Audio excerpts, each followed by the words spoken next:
Hello students, आज CUET यानी common university entrance test से रिलेटेड कुछ कन्फ्यूजन जो स्टूडेंट्स के बीच में अभी तक है कि डोमेन सब्जेक्ट्स का चुनाव कैसे करें और कितने स्लॉट में कितने पेपर्स को दें, तो उससे रिलेटेड मैं बहुत ही सिंपल लैंग्वेज में आप लोगों को समझाने की कोशिश कर रही हूँ।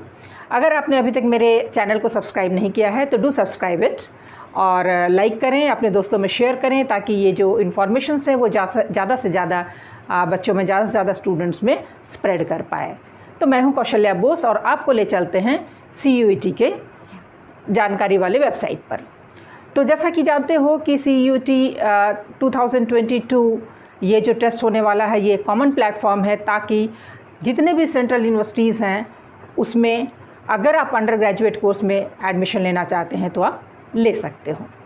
NTA एक कॉमन प्लेटफॉर्म तो आपको प्रोवाइड कर रही है, लेकिन हर सेंट्रल यूनिवर्सिटीज़ की जो अपनी एलिजिबिलिटी क्राइटेरिया थी उसमें कोई चेंज नहीं आया है, सिवाय इसके कि आपके +2 का जो स्कोर है वो 50% ऑलमोस्ट इन एग्रीगेट और इन स्पेसिफिक सब्जेक्ट्स जो कि आप आगे लेना चाहते हो उसका जो रेंज है वो 50% कर दिया गया है। तो किसी किसी यूनिवर्सिटी में थोड़ी ज़्यादा भी हो सकती है, वो आप वहाँ के एलिजिबिलिटी क्राइटेरिया में चेक कर लोगे। फिर भी जहाँ 100% या 99% वाला केस था वहाँ से काफ़ी कम हो गया है ताकि आप किसी भी सेंट्रल यूनिवर्सिटीज़ के लिए एलिजिबल हो जाओ। दूसरा है जो स्कोर कार्ड CUET के माध्यम से बनेगा, जहाँ आपकी ऑल इंडिया रैंकिंग बनेगी, उसके हिसाब से यूनिवर्सिटीज़ आपको सेलेक्ट करेगी। तो 2 स्लॉट में एग्ज़ाम लेने जा रही है NTA, वो है स्लॉट 1 और स्लॉट 2। स्लॉट 1 में आपको 1A से एक लैंग्वेज चुनना है और सेक्शन 2 से कोई भी 2 डोमेन सब्जेक्ट चुनना है और जनरल टेस्ट जो है वो सेक्शन 3 के अंतर्गत आता है।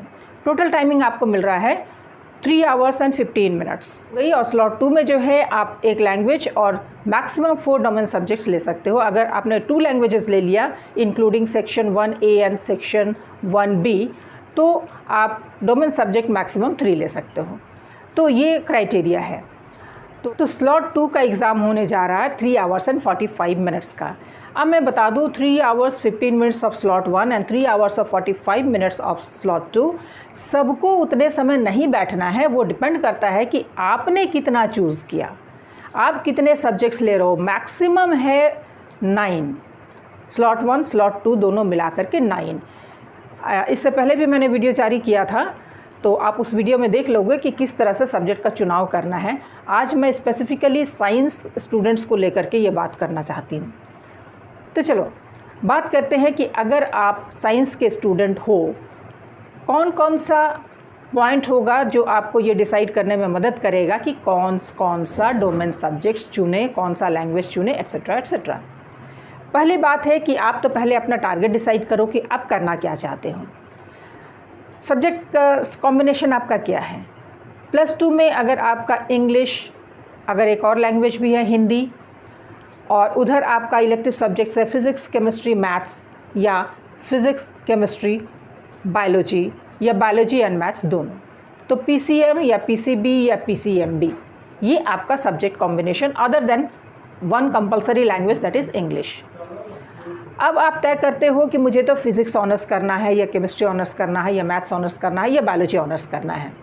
बायोलॉजी में भी आ जाएगा, जूलॉजी में लेना है या बॉटनी में लेना है। तो फिलहाल क्लास 12 में वो बायोलॉजी है। तो उस केस में आपको किस यूनिवर्सिटी में एडमिशन लेना है उस यूनिवर्सिटी की एलिजिबिलिटी क्राइटेरिया में जाना है। आप ज़रूर देख लो कि वो चाहता क्या है। अगर आप सपोज़ अगर आप BHU में साइंस में ऑनर्स लेना चाहते हो, may be maths honours, may be physics honours, may be biology, तो वो किस तरह का टेस्ट कराना चाहेगी, एलिजिबिलिटी में क्या था। तो वहाँ पर ऐसा है कि आपको फिज़िक्स केमिस्ट्री मैथ्स या फिज़िक्स केमिस्ट्री बायोलॉजी तीनों में टेस्ट देना पड़ेगा, plus language for knowing your language proficiency. जब आपको पता लगता है कि यस BHU में एडमिशन लेने के लिए मुझे 3 सब्जेक्ट प्लस लैंग्वेज देना है तो ऑटोमेटिकली आपका सब्जेक्ट का चुनाव कुछ यूँ होगा। स्लॉट 1 में 1 language that is English. Domain subject जो सेक्शन 2 में आता है उसमें फिज़िक्स एंड केमिस्ट्री। अब एक सब्जेक्ट और आपको डोमेन में लेना है जिसकी गुंजाइश स्लॉट 1 में तो है ही नहीं, तो आपको स्लॉट 2 में जाना पड़ेगा।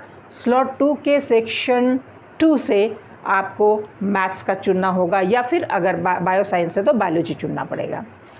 27 डोमेन सब्जेक्ट्स जो हैं उसमें से आप देख लोगे कि फिज़िक्स, केमिस्ट्री, बायोलॉजी या मैथ्स। जैसे बायोलॉजी में तो बायोकेमिस्ट्री भी है, बायोलॉजिकल स्टडीज़ हैं, बायोलॉजी है, तो बायोटेक्नोलॉजी है, तो उसमें से आप कोई भी एक चुन सकते हो। तो बेस्ट यू चूज़ बायोलॉजी, क्योंकि क्लास 12th में आप बायोलॉजी पढ़ रहे हो। ओके, तो ये हुआ अगर आप पहले से तय कर चुके हो कि मुझे साइंस में ही ऑनर्स लेना है। अब अगर आप स्ट्रीम चेंज करना चाहते हो, साइंस से आर्ट्स में जाना चाहते हो, तब आपको लैंग्वेज तो लेना ही है। आप एक लैंग्वेज ले लो स्लॉट 1 में, और सेक्शन 2 में जो डोमेन सब्जेक्ट्स हैं वो आपके पास है नहीं, आपके पास कोई ऑप्शन नहीं है।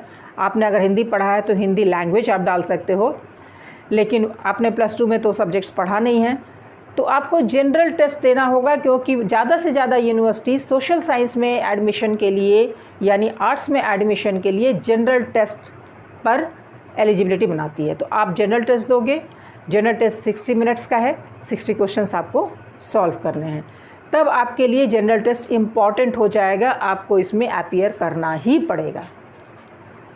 और जो कॉमर्स वाले और साइंस वाले और आर्ट्स वाले अपने ही सब्जेक्ट में अगर आगे बढ़ रहे हैं तो उनको डोमेन सब्जेक्ट में से अपने ही सब्जेक्ट्स को चूज़ करना होगा। This is the best. तो साइंस स्टूडेंट्स के लिए स्पेसिफिकली मैं कहना चाहूँगी कि आपने जो सब्जेक्ट्स लिया हुआ है +2 में, आप उन सभी सब्जेक्ट को चूज़ करो डोमेन सब्जेक्ट के रूप में स्लॉट 1 में और बाकी के स्लॉट 2 में। अगर आपने तय कर लिया है कि साइंस में ही अंडर ग्रेजुएशन कोर्स करना है तो जनरल टेस्ट की ज़रूरत नहीं है।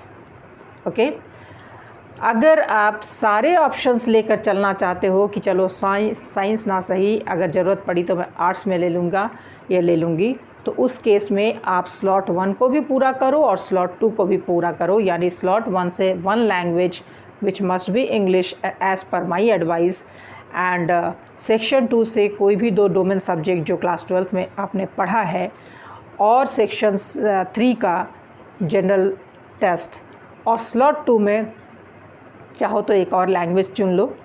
अगर आप किसी फॉरेन लैंग्वेज में इंटरेस्टेड हो तो वो भी आप चुन सकते हो, वो 1B के तहत आता है। उसके बाद सेक्शन 2 से जो आपके डोमेन सब्जेक्ट्स रह गए हैं जो स्लॉट 1 में पूरा नहीं पढ़ा, उसको स्लॉट 2 में पूरा करो। ठीक है, may be 2, may be 3, maximum 4 हो सकता है कि वो डोमेन सब्जेक्ट आपने +2 में नहीं पढ़ा हो तो भी आप चूज़ कर सकते हो। और आप जानते हो कि 6 अप्रैल से ऑनलाइन एप्लीकेशन की प्रक्रिया शुरू हो गई है, जो 6 मई तक चलने वाली है। 3 स्टेप में है। First step registration, second step to fill the form, and third step to pay the fee. Online, सब कुछ ऑनलाइन है। उसके बाद ही आपका कन्फर्मेशन पेज जनरेट होगा। उसके लिए जो भी रिक्वायरमेंट्स हैं वो NTA के वेबसाइट में दी गई है। मैं नीचे वहाँ के जो ऑफिशियल एड्रेस है वो मैं दे रही हूँ, उसमें जा कर के आप सबसे पहले तो इन्फॉर्मेशन बुलेटिन को डाउनलोड कर लेना। इन्फॉर्मेशन बुलेटिन में आपको सारे डिटेल्स मिल जाएंगे, including the participating universities. Participating universities की लिस्ट भी वहाँ मिल जाएगी। जब वहाँ आप क्लिक करोगे तो वहाँ की एलिजिबिलिटी क्राइटेरिया भी आपको मिल जाएगी। आज इतना ही। कोई क्वेरी रह गई हो तो आप मुझे कमेंट कर सकते हैं, मैं उसका जवाब दूंगी। और हाँ, मेरे चैनल को सब्सक्राइब तो ज़रूर कर लेना, लाइक एंड शेयर ज़रूर करना।